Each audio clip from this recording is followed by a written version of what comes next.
Hello and welcome back. It is episode 113 of The Next Best Bet. I'm Jake Higgins with Brett Levy as always. And Brett, we had a very interesting weekend. Some baseball news as we approach a potential spring training, but they said not so fast. Before I ask you your opinions on the MLB though, Brett, there was also the X Games going on this weekend. You and I are both skiers. Have you ever bet on the X Games before? No, I've never bet on the X Games, and actually, I didn't know it was going on, so thank you for bringing it to my attention. Maybe I will. Maybe I'll try that out. I don't know. We'll have to see. But yeah, you mentioned the baseball too, Higgins. Lots of baseball news. Proposals out there for a shortened season. We'll see what happens with that this week. We saw Nolan Arenado traded to the Cardinals, and I don't really think we touched on all the moves that the Blue Jays have made. They've made a ton of trades, a few signings. So the Blue Jays making moves, the Cardinals making moves, MLB offices making moves, Higgins. And then also a potential NFL trade once that can actually happen in March. Matthew Stafford to the Rams for Jared Goff, 2 first-round picks and a third-round pick. I don't know how you feel about that trade, but to me, Brett, that is an insane overvaluation of Matthew Stafford. Well, actually, wow, I'd like to hear more on your take because that is strong, Higgins. Well, the goal of this trade is to unload Jared Goff's contract, who has a lot of money coming in the next 3 to 4 years. But this upcoming year, Matthew Stafford and Jared Goff get basically an identical per year pay structure of over $30 million a year. The next 2 years, Stafford's money goes down drastically in comparison to Goff's, but you're talking about a highly paid quarterback that still has 3 years on his contract, has played for 12 years in the NFL, and I understand we have this late quarterback phenomenon going on right now that everyone that's 37 years old can still play great, but all those guys were protected rather well early in their careers. Matthew Stafford, in his 12 years, has been sacked over 380 times. He's been to 3 playoff games, never won one. Is Jared Goff the answer in Los Angeles? No. Did he need to be traded? Yes. Is Matthew Stafford the answer instead? No.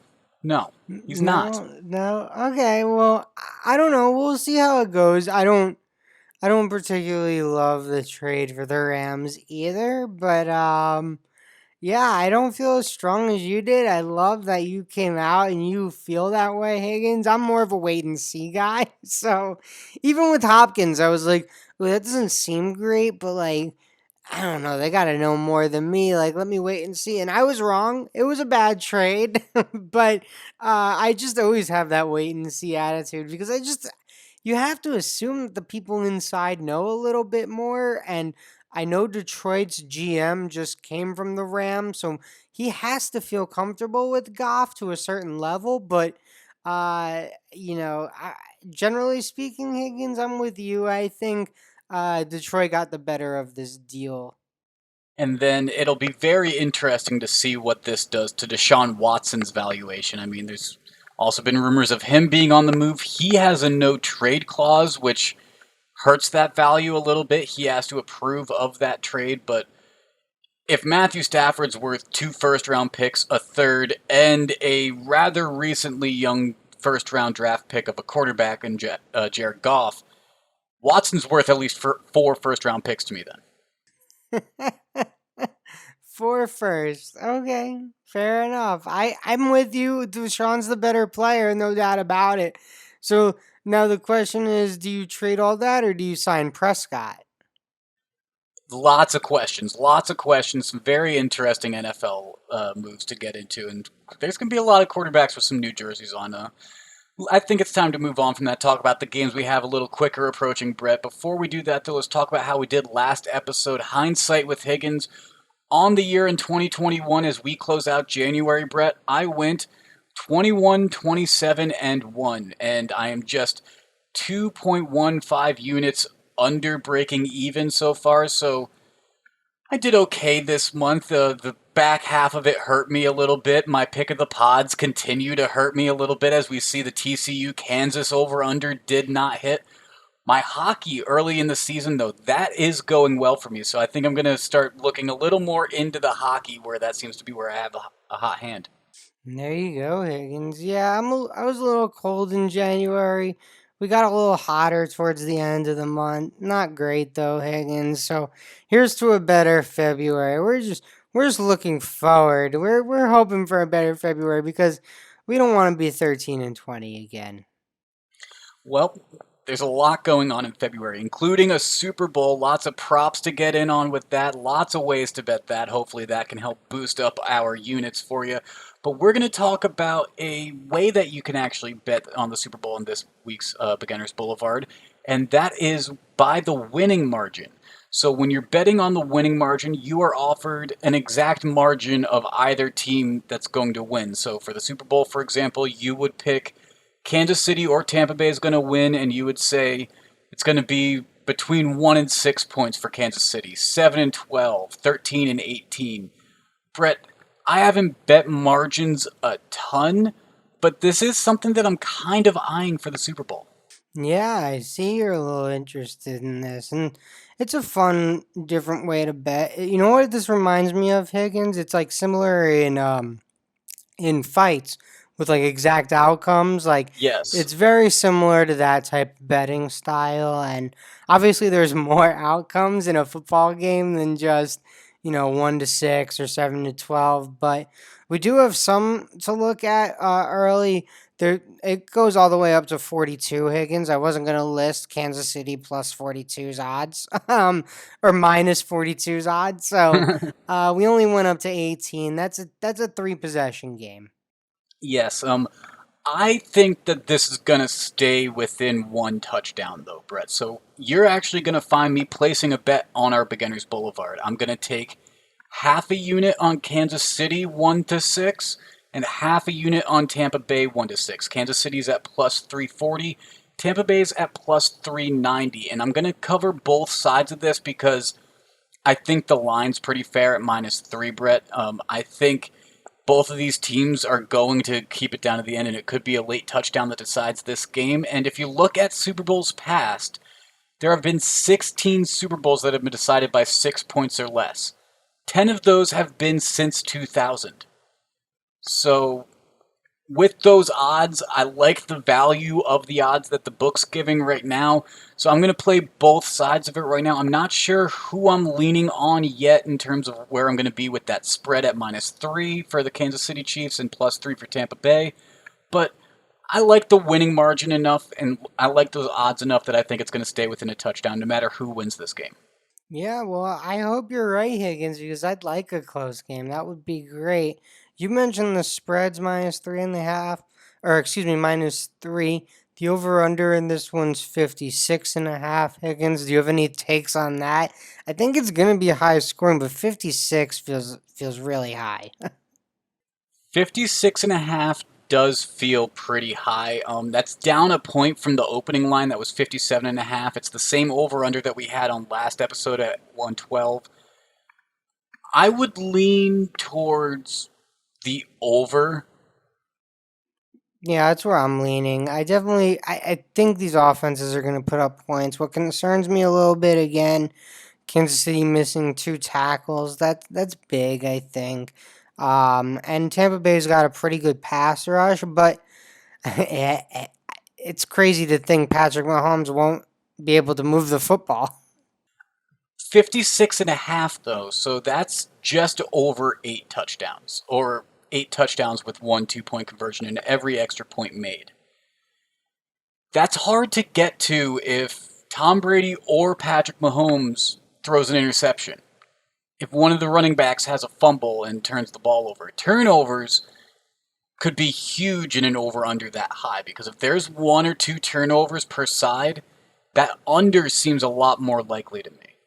Yeah, it's tough. I'm leaning over. I want the over, so maybe my heart's a little in it, Higgins. But I'm with you. I think this one's going to be very close. So I think your bet on the winning margin makes sense. And, the odds makers would think it makes sense too, because that three is right in the middle of that spread, of that winning margin. Yes, and I think we're doing the right thing by staying away from it right now in terms of the line with Kansas City -3 because in the coronavirus days right now, who's to say any of these players as they get to Tampa Bay, as they get ready for everything that goes on with Super Bowl week, doesn't test positive? And if that were to happen, I mean, there were no positive tests last week in the interim week leading up to the Super Bowl. Doesn't mean it can't happen this week, though, and that can have a big effect on a spread depending on who it is. I mean, if Tom Brady or Patrick Mahomes test positive, for example, that's that's game-changing information. Yeah, except anything is possible. All right. I think we talked enough about some NFL, Brett. We're going to talk about that more in episode 114 that's coming out on Thursday. Let's jump into Monday night in the NHL, though, Brett, because we have seen some very interesting trends going on with these divisional games that we are going to be seeing all season long in the NHL. And it's been pretty fun to watch. I've been pretty entertained by this unique format that the NHL is doing. Yeah, it's been good. I like seeing teams that are close to each other, a little, I guess, location rivalry, geography rivalry, whatever you want to call it, right? Uh, those are fun, Higgins, and they're fun for the fans. So, yeah, I've definitely been enjoying this. And to start things off, I really like the Predators Lightning game, Brett. Nashville traveling down to Tampa for this game. I like the over under in this one. 5.5, like my picks in last episode.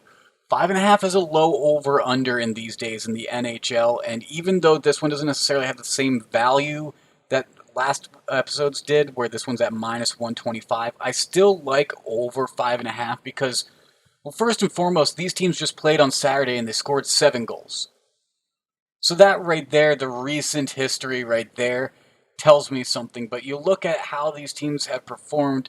Tampa Bay averages over 3 goals a game. Nashville lower, just over 2 goals a game. Nashville's gonna have to get those numbers up. Does that happen in this game? Who knows? But I think Tampa Bay is explosive enough that 5.5 is just a little too low. Gotcha. Makes sense, Higgins. Well, I have a question for you. So, if is it a value play? Because if there is another 5.5 on the board. I see in this Bruins Caps game right now, Higgins. That's at -110 at the over. So, I mean, is that in play? Is that a reasonable play if you want to bet on that? So my play with the Predators Lightning one isn't specifically a value play. The value plays that I was doing last week had +110, +115 numbers with it. These are both um, give you're taking the juice with it, so it's a little bit difficult. I'd be intrigued by that Bruins Caps line. I'm gonna stay away from it though, just because I mean you never know when Tuukka Rask's gonna go on. This is the first time I think that Bruins and Caps are going to face off. So Chara being welcomed back by his Bruins teammates on the other side's interesting. The Bruins Caps, one team's 6-0, the other team's 5-1. Too successful of defenses for me to really touch that over under. I think. Gotcha. All right, fair enough. Well, I'm going to be on Penguins Rangers. I'm actually going to be betting against my Rangers. They lost to the Penguins uh, the other day, but Higgins, normally these teams seem to bounce back. I just don't think the Rangers are as good right now. We just waived our defenseman, Tony DeAngelo, who we actually signed to an extension in the offseason. So, like, this is a guy we were counting on big minutes, a lot of ice time, and all of a sudden he's gone. So Rangers are going to look a little different on Monday night, Higgins, and because of that, I'm just going to take Pittsburgh. They're going to be a little more consistent, little more normal lines, normal groups. Everyone's more comfortable playing with each other. Plus, they just beat the Rangers in overtime, so maybe a little confidence. Yeah, I took a look at this game. I was curious about the Penguins -1.5 because it's all the way up at +245. But I decided to stay away because these teams have already played each other 3 times, and every single time the Penguins have won, but it's been a 1 goal game. So Yeah. That's why you see the Rangers at minus 300 for a plus 1.5 puck line. Well, I mean, the Rangers haven't lost by more than a goal since opening night, Higgins. Very fair right there. So I think I'm going to stay away from that Penguins Rangers game, Brett, but I am going to find myself traveling north of the border with one more NHL pick, the Flames and the Jets. Now, this is a pick where I'm taking the home team Jets as underdogs, slight underdogs at plus 102. And it's because I honestly think they are the better team in this matchup. Calgary on the road, they're 3-3-1. They're batting 500 on the season, 500 on the road. Winnipeg, they're 5-3 on the season, 3-2 at home, and they've just played better. I mean, they average nearly a full goal more than Calgary at 3.63, Calgary at 2.86, and Winnipeg does allow a little bit more to get past them at the goal, but the Jets are just the better team in this one, so I'm going to take the underdog home team and just see how that works out for me. Yeah, I like the home dog play. I will say I'm a big fan of Johnny Hockey, so fading Calgary is always tough for me, just emotionally. Guy's name's Johnny Hockey. Gotta root for him. Oh, absolutely, absolutely. Brett, let's jump into some moneyline magic though, because you made sure to point out right before we started our most timely moneyline magic that we may have ever had. The Washington Wizards versus the Brooklyn Nets game finished literally minutes before we started our recording, and this is a game that wasn't initially on our radar to be a moneyline magic, but because of the ending, it obviously deserves it. Yeah, I know. The first time ever news breaks before we record, Higgins. How about that? Yeah, but I mean, Brooklyn, they really led the game for nearly the whole time. I mean, the Wizards stuck around, they kept cutting it close, but the Nets maintained that lead throughout. So we're going to jump in with just over a minute left with Hachimura made a three to cut the Nets lead to two. A defensive rebound by Beal and a layup by Westbrook would then tie that game at 141 apiece. But Kyrie immediately responds on the other end with a pull-up jumper. Beal would then miss a shot, and Jeff Green would grab the defensive rebound and immediately be fouled because we're down inside 15 seconds at this point, Brett. And Jeff Green would only make one of those shots, so the score is a 3-point game. But Westbrook, he's not done yet, is he? No, no, he's not.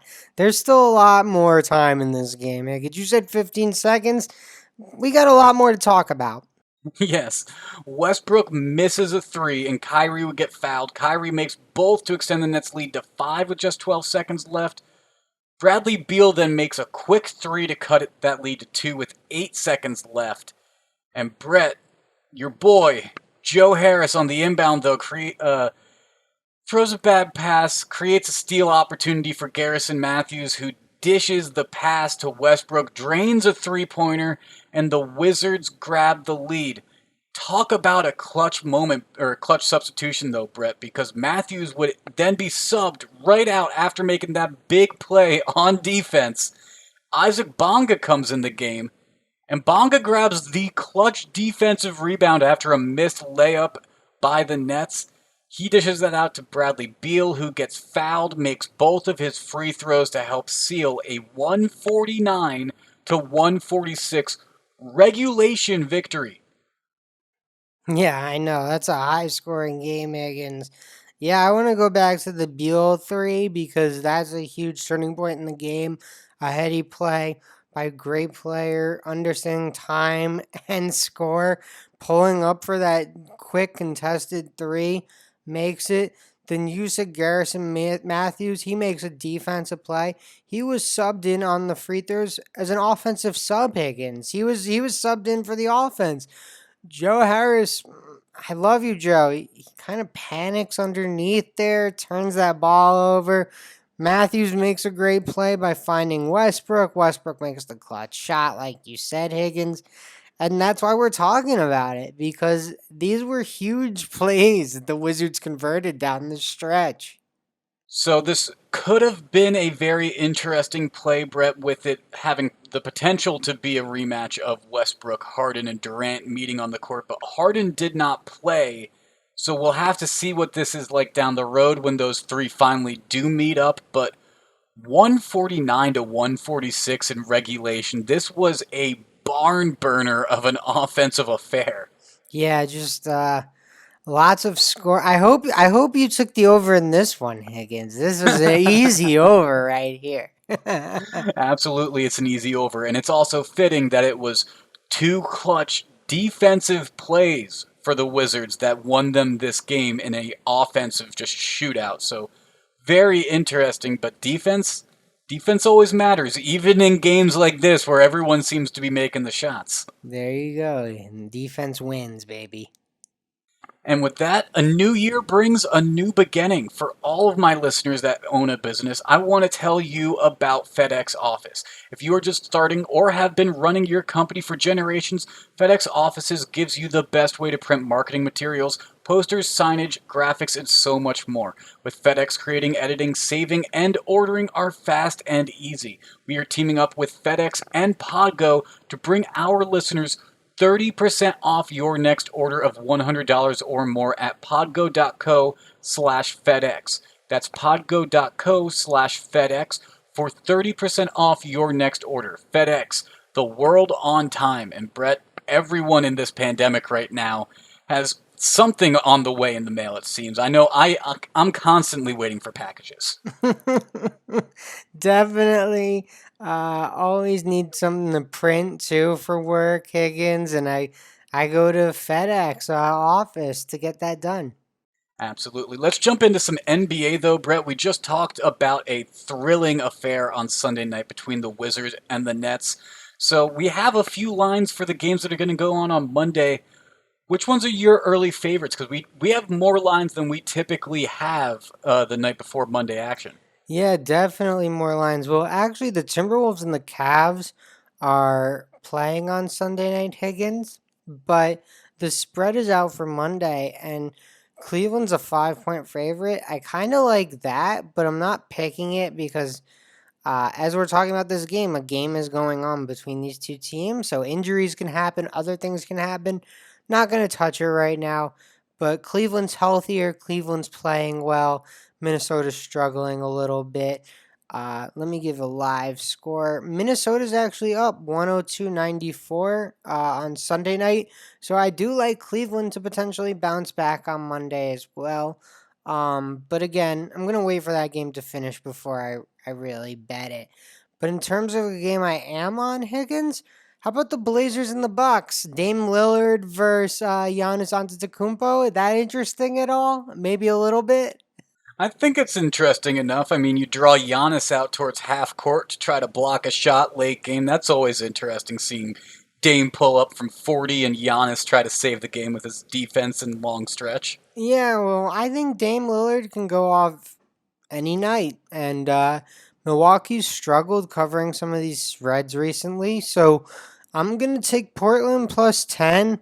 Not my greatest play here because the Blazers are a little banged up. But I'm really just going on Dame Lillard can just get hotter than you. And I don't want to bet against that. So I want to watch that game tomorrow or Monday night, Higgins, between the Blazers and Bucks. So I want a little action on it. It's always nice to watch some West versus East Coast matchups as well. I mean, is that going to be a finals preview? Probably not, but you never know what the Trailblazers could do. I mean, like you said, Lillard gets hot, and when Lillard gets hot, he's impossible to stop, really. So, very interesting game there, Brett. I'm sticking on the East Coast, though, with my first pick in the Hornets versus the Heat game, and I'm going to take the road dog in Miami. Charlotte plus 176 on the money line. They're 5-point dogs on the spread, Brett, and I just think that Charlotte's a little bit healthier. I mean, you see Harkless, Myers Leonard, Chris Silva, they're all already listed as out for the Miami Heat, and then you have Andre Iguodala and Gabe Vincent listed as day-to-day.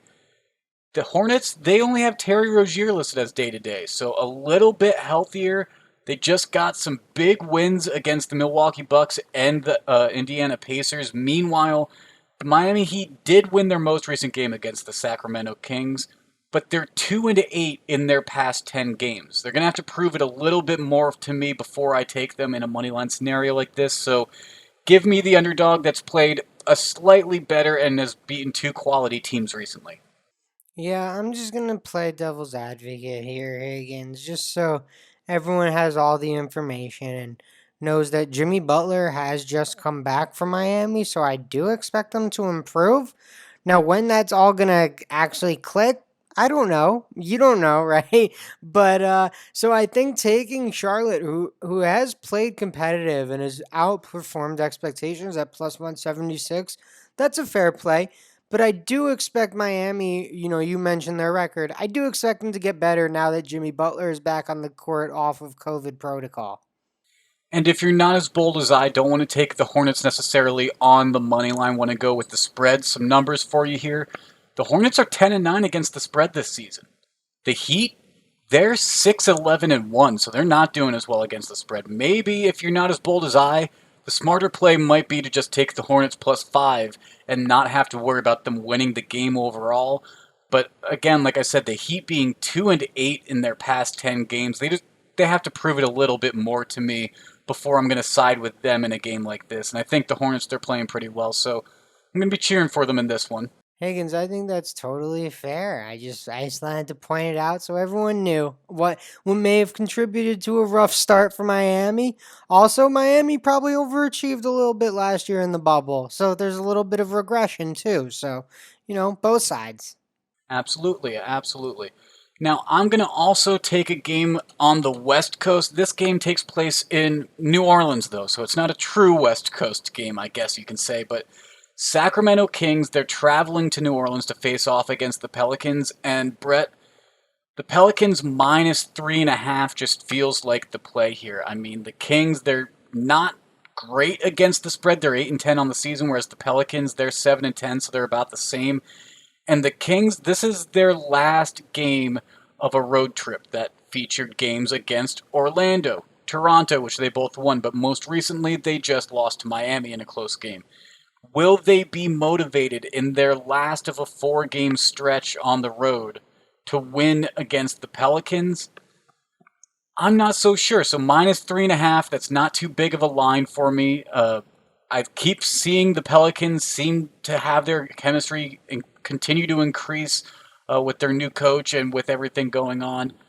I like the Pelicans this year. I'm going to keep betting on them for a little bit longer. I think they're going to straighten some things out, and -3.5 really is not that big of a line in this game. Yeah, I was kind of leaning Pelicans in this one. What's keeping me away from this, Higgins, personally, is just the fact that those trade rumors all came out the other day about JJ Redick and potentially Lonzo Ball and a Hmm. few others. And I'm like, yeah, I don't want to bet on a team with trade rumors right now, but I do like the fact that you pointed out it is the last game of Sacramento's road trip, and sometimes you're ready to go home after the game and you just like want to fast forward a little bit. I'm not saying that happens every time, but it happens. So it's not crazy to think it could happen in this situation, Higgins. And it's also not crazy to think that Brandon Ingram and Zion Williamson are just too much for Sacramento to handle defensively. They're not great defensively anyway. Sometimes you just want your own bed. And that desire can be really strong. And like you said, Sacramento, their defense hasn't been great. They're averaging just under 120 points a game. Well, I guess it's better than 146, 147. So. But yeah, Pelicans -3.5. That's going to be my play here. So I'm taking one home team and one road team so far on Monday in the NBA. Nice. Well, Higgins, I guess I'll follow your lead because the next game I'm on, I think I'll take a home team. Dallas hosts the Phoenix Suns. Phoenix just beat Dallas over the weekend, Higgins. Dallas needs this win. They look lost out there right now. They are not the team that many people thought they'd be coming out of the gate.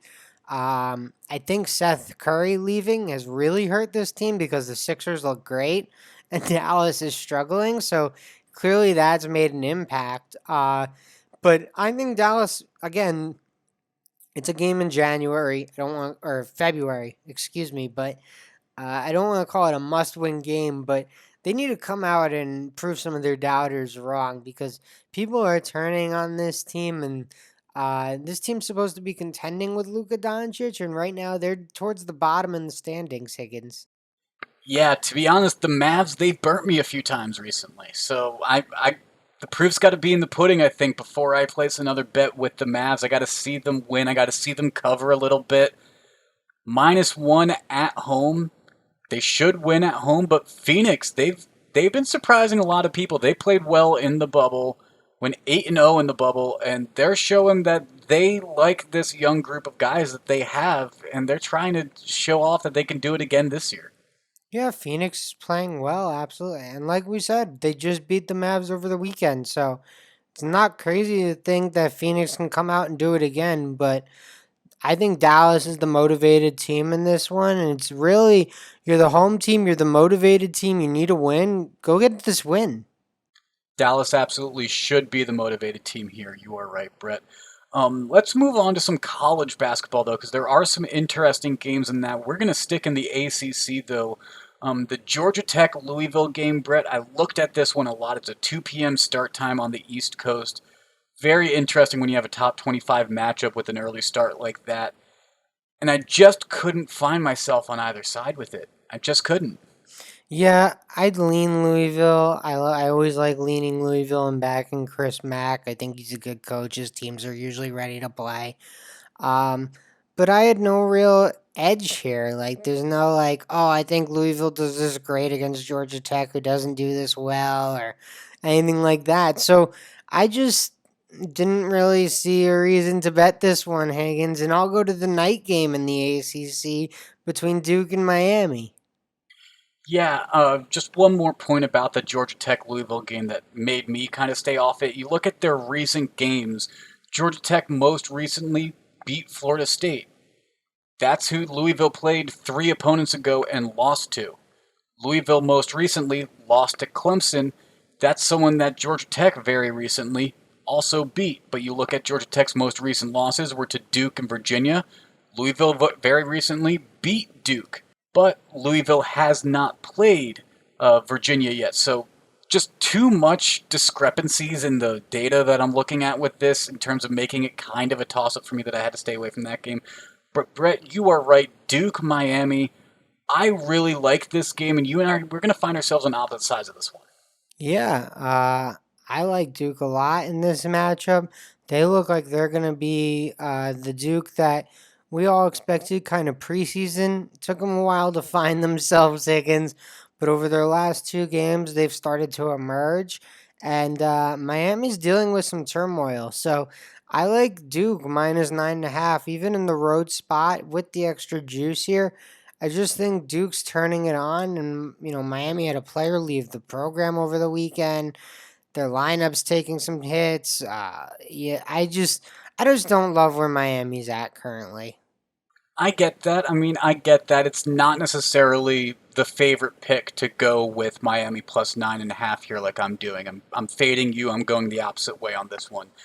Miami, they haven't covered their last 4 games. Duke, in their most recent 2 wins, they did cover both of those. But I will tell you, those are two of Duke's only 3 covers on the season. They're 3-9 against the spread so far this season, whereas you look at Miami and they're a little bit better at 7-9. 9.5 is just a very big spread, and just looking at the preview of this game, blatant there's a very blatant number that Duke needs to hit to get a victory. It seems they're 7-0 when they score at least 75 points in a game.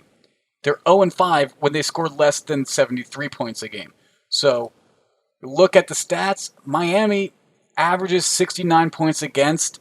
Duke's averaging just under 75 points per game. So that 75 margin, that 75 mark, that is, I think, going to determine whether Duke wins this game or not.